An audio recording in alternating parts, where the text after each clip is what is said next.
So we're in the middle of discussing a chayla she'in b'sakana, in which we yesterday spoke out the heter of amira la'akum, that you're allowed to ask a non-Jew for any need of a chayla she'in b'sakana. We translated a chayla she'in b'sakana as one who is bedridden, more notably one who is full body is hurting him, and he's allowed to have a guy do whatever you want. We said a child until age 3 is generally within this category, etc. So now let's continue. We're in Siman Shin Chav Ches 328 in our Chaim Sif Yud Zayin is chayla she'in b'sakana. And the question is, okay, let's say you don't have a non-Jew. What is a Yid allowed to do on his own for such a chayla? So this is one of the more confusing sifim in our Chaim. There's many opinions brought down in Sif Yud Zayin, but the most conclusive answer is that the Deya Shlishis over there is the Psak Halacha. I know that means nothing to anyone, but basically what it means is that a Yisrael is allowed to do Melachah Dirabanan with a Shinoi. A Yisrael can do Dirabanan with a Shinoi for a Chayla She'in b'sakana. What does that mean? So first of all, there is no guy. Let's just use that case. Or instead of asking a guy, that's a machlekes achrayim, whether it's better to ask a guy or not. The Chayei Adam seems to say it doesn't make it. It's better to ask the guy, as Mr. Brewer quotes. Others say it doesn't make a difference. But okay, let's leave that on the side. Really, we could go one step deeper and we can ask. We keep on saying that once one is a chayla, he's allowed to take medicine. Why is he allowed to take medicine? What is the heter to take medicine? You're the level of chayla she'in b'sakana.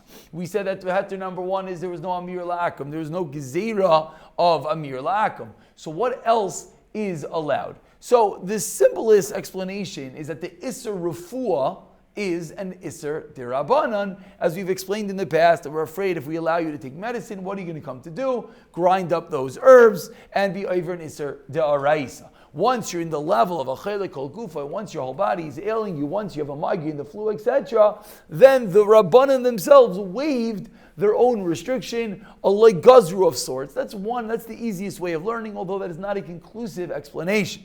Because when you look at the Shulchan Aruch, as we just mentioned, what is the heter? The heter is the dirabbanans with a shinoi. What is an example of a dirabbanan with a shinoi? For example, we said yesterday a woman for 30 days after birth has the status of a chayla kol gufa, a chayla she'in b'sakana, nafal mishkav. She is this category of chayla. So what are you allowed to do? You can have a guy do whatever she needs. What if there is no guy? What's a classical scenario? She's 2 weeks after birth, and maybe she has extreme bleeding, maybe she has extreme abdominal pain, all very classical stories. So what's she allowed to do? So the answer is she's a din of a chayla. Okay, so what does that help you? Helps you could get a guy. But I don't have a guy. What could I do now if I do not have a guy? The answer to that question is you could do a derabanan with a shinoi. What is a derabanan with a shinoi? Take out your phone and call with a shinoi. What's the simplest calling with a shinoi? Okay, as technology develops, it's gotten more and more confusing what is called a shinoi. But the simplest, we'll just go old school over here for simplistic purposes. Take out your phone and you dial with your knuckle and you call the doctor and you ask what to do. Similarly, a woman who's in labor would do the same thing. It would be the same heter. It's called doing an It's called doing an isser derabanan with a shinoi.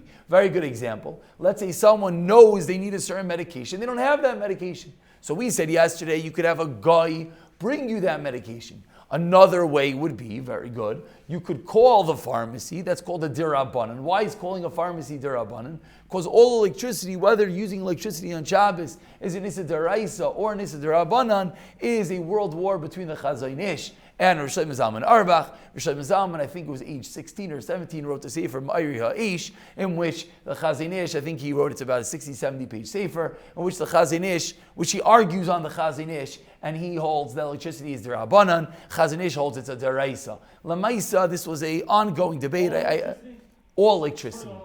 The electricity portion of the light is a derabanan. Now, If you have a fluorescent light bulb, it's going to be a daraisa for a different reason. Because the way fluorescent light bulbs work is that little halogen makes a little fire, and that will be a daraisa.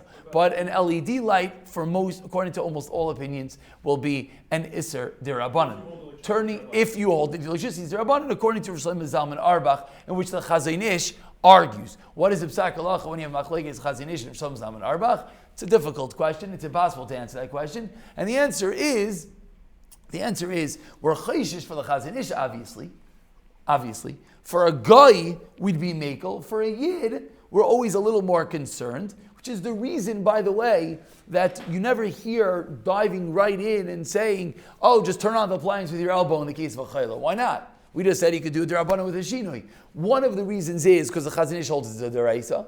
And the second reason is, who said it's a shinui? Fundamental shayla, we don't have time to talk about now. What is a shinui? What is a shinui? A very famous and massive machlekes, Moshe Feinstein versus Iglei Tal. Those are the names I'm going to use. We can put whoever you want on the teams over here.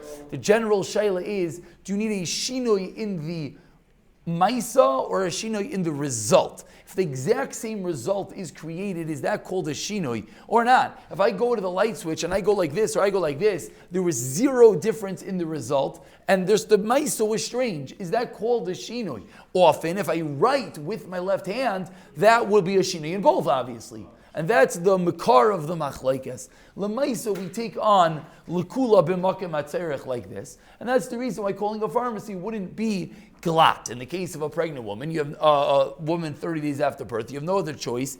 That would be this scenario. This is another reason why you're allowed to take medicine. Why? Because taking medicine is an iser derabanan. So take the medicine with a shini. What does that mean? How do you take what he said into your head and take the pill? So based off of that reason, if it's impossible to do a shinoi, there's a makom to say that you could do the dirabanan straight together with the svara of the loy gazru. We'll leave off with an open-ended shayla. It's called a diaper rash. A diaper rash of a baby is, according to everyone, and the way that we say this is, you get a diaper rash and see how you feel about it, is that it's called a chaylek kol gufay. What does that allow you to do?